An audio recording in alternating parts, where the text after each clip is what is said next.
अस्सलाम वालेकुम अज़ीज़ तलबा और तालबात, उम्मीद करती हूँ कि आप सब अपने अपने घरों में खैर वाफियत से होंगे। जमात सातवीं है, मैं सातवीं जमात का उर्दू पढ़ाऊँगी। हमारा मौजू है साइंस और जंग। क्योंकि बच्चों आज इसके सवालात जवाबात लिखेंगे, ये फ़ाइनल पार्ट है, तो इसका हमने यहाँ पे ये किया है,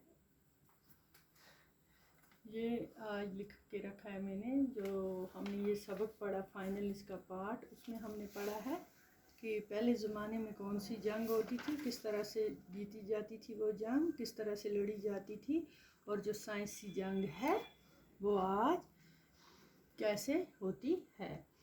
तो साइंसी जंग किसे कहते हैं, पहला सवाल ऐसे, ये आपको मैंने सबक में पढ़ा, साइंसी जंग किसे कहते हैं। साइंसी जंग जो होता है, जिस मुल्क के पास, हम ये लिखेंगे, ये जवाब मैंने शार्ट में लिखा है, साइंसी जंग उसे कहते हैं जिस मुल्क के पास ज़्यादा महलिक हथियार हैं।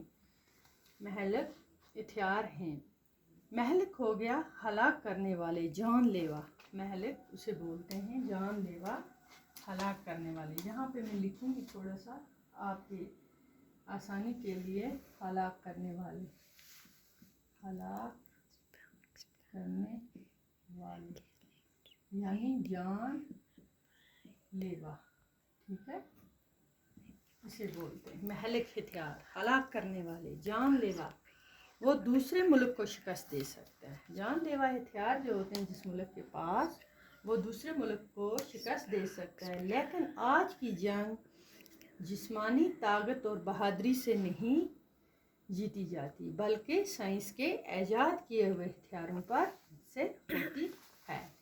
ठीक है बच्चों, तो उनसे हो गया दारो मदार। आज के जो हथियार हैं उन पर दारो मदार है। जिस मुल्क के पास जितने ख़तरनाक हथियार होंगे उस मुल्क वो जीतेगा, दूसरे मुल्क को शिकस्त देगा।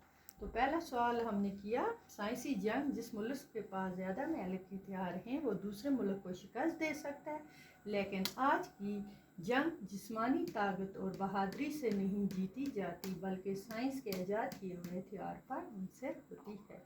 सवाल नंबर 2, इस दौर में जंग जीतने के लिए कौन से हथियार इस्तेमाल किए जाते हैं। इस मुल्क में जंग जीतने के लिए कौन से हथियार इस्तेमाल किए जाते हैं, कौन से हथियार आज के दौर में, इस दौर में जंग, इस दौर में सीधी सी बात है बच्चों, क्योंकि आप जानते हो मैंने आपको समझाया, इस दौर में जो आज का दौर है, कदीम दौर में तलवारें और तीरों से होती थी, लड़ी जाती थी।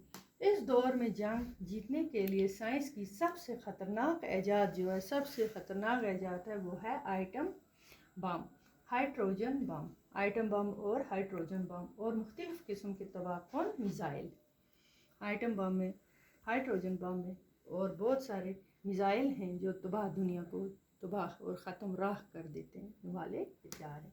नंबर 2 का ये जवाब है, इस दौर में जंग जीतने के लिए कौन से हथियार इस्तेमाल, यानी आइटम बम, हाइड्रोजन बम और मुख्तलिफ़ किस्म के तबाहकुन मिज़ाइल।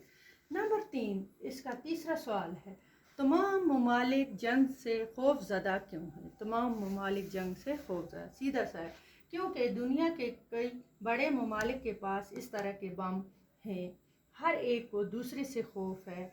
क्योंकि अगर आप कोई बड़ी जंग हो जाए तो इसमें मामूली बमों के बजाय खौफनाक हाइड्रोजन बमों का इस्तेमाल होगा, जिससे तमाम दुनिया आपके निकलते हुए शोलों में बदल जाएगी। हो गया इसका जवाब। क्वेश्चन नंबर 4 है, आइटमी हथियारों का सबसे बड़ा ख़तरा क्या है। आइटमी हथियारों का सबसे बड़ा ख़तरा क्या है। आइटमी हथियारों से इंसानी तहज़ीब व तमद्दुन हमेशा हमेशा के लिए मिट जाएगी। आइटमी जो हथियार हैं इनसे सबसे बड़ा ख़तरा क्या है, इसका लास्ट वाला जवाब सवाल है। आइटमी हथियारों से इंसानी तहज़ीब व तमद्दुन हमेशा हमेशा के लिए मिट जाएगा। अगर तमाम दुनिया तबाह ना भी हुई तो इसका एक बड़ा हिस्सा मिट जाएगा। इससे किससे, आइटमी हथियार जो हैं। लाखों लोग अपाहिज और बेकार हो जाएंगे, बहुत से हरे भरे इलाके तपते हुए रेगिस्तान बन जाएंगे। तो बच्चों ये हमने इसके सवालात کیے اسی پر. یہ ہو گیا کمپلیٹ. آپ اس نوٹ کر لو اسے. خدا حافظ.